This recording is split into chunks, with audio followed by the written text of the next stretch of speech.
ঈদের কেনাকাটা, ঈদের জন্য অতিরিক্ত হুমড়ি খেয়ে শপিং এ পড়ে যাওয়া, এটা আমাদের ঈমানের সাথে যায় না, এটা আমাদের রমজানের চেতনার সাথে যায় না। আমরা যথাসম্ভব নিজেদেরকে সংবরণ করব। আর ঈদের শপিং যদি করতে যাই, আমার আশেপাশে থাকা বহু মধ্যবিত্ত, নিম্ন মধ্যবিত্ত, বহু গরিব, অভাবী, অসহায় মানুষ আছে যারা মানুষের কাছে হাত পাততে পারে না। তাদের বাসা বাড়িতে বহু তিতির পরিবার আছে, বহু বাচ্চাহারা বাবা আছে, বহু মা হারা বাচ্চা আছে, বাবা হারা বাচ্চা আছে। তাদেরকে আমরা এই ঈদ উপলক্ষে আমার বাচ্চাদের সাথে সাথে তাদের জন্য আমরা শপিং করার চেষ্টা করব। আমাদের বাচ্চাদের সামনে যে সমস্ত ভিডিও ফুটেজগুলো আসে ঈদের কেনাকাটা, সেগুলো হলো উন্মাদনা।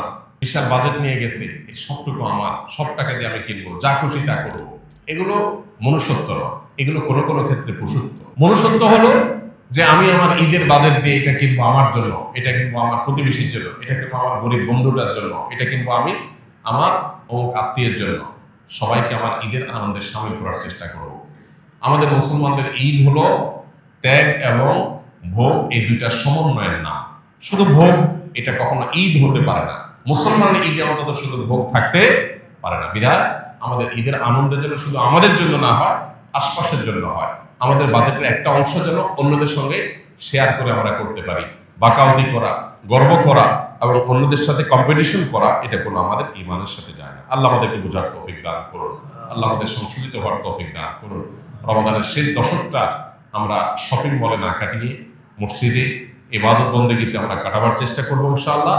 এবং ঈদ প্রকৃত অর্থে তাদের জন্যই যারা ইবাদত বন্দেগী সঠিকভাবে করতে পেরেছে। ভাইরা আমার, রমাদান শেষ হয়ে আসছে, আমরা রমজানের শেষ দশকে এনে কামল করবো ইনশাআল্লাহ। প্রতিদিন একটিবার হলেও চোখের পানি ফেলে আল্লাহ রাব্বুল আলামিনের কাছে ফিলিস্তিনের নির্যাতিত মানুষগুলোর জন্য দোয়া করব। আল্লাহ তাদেরকে যেন উদ্ধার করেন, তাদের জন্য আল্লাহ তাআলা রক্ষা করেন। আর আমাদের যে ভাবলেশহীনতা, আমাদের যে এই সম্পর্কে একেবারে দায়িত্ব জ্ঞানহীন আচরণ, আল্লাহ যেন আমাদের এই আচরণটাকে পরিবর্তন করে দেন, ঈমানের চেতনা যেন আমাদের মধ্যে জাগায় দেন এবং আমাদেরকে যেন আল্লাহ তাআলা মাফ করেন।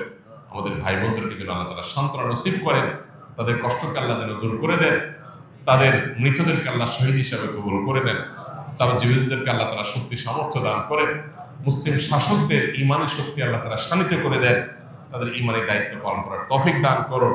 এমনকি অমুসলিমদের মধ্যে মানবিক মূল্যবোধকে আল্লাহ তাআলা জাগ্রত করে দেন, তারা যেন এই বিশ্বের ইতিহাসের সবচেয়ে বর্বরচিত অমানবিক আচরণের বিরুদ্ধে লড়াই করতে পারেন।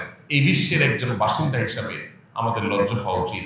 আমরা শত শত কোটি মানুষ, পৃথিবীর ছোট্ট একটা ভূখণ্ডের মানুষদের প্রতি নির্যাতনের অত্যন্ত নির্মম চিত্র যুগ যুগ ধরে আমরা দেখে চলেছি। অথচ এই জালিম, এই খুনিদের হাতটাকে আমরা কেউই থামাতে পারছি না। এই পৃথিবীর বাসিন্দা হিসাবে আমাদের জন্য এটা সবচেয়ে বড় লজ্জা, সবচেয়ে বড় আমাদের জন্য আফসোসের এবং সবচেয়ে বড় অনুতাপের। আল্লাহ তাআলা আমাদের এই অক্ষমতাকে মাফ করে দিন, আমাদেরকে আল্লাহ তাআলা সক্ষমতা অর্জন করার তৌফিক দান করুন।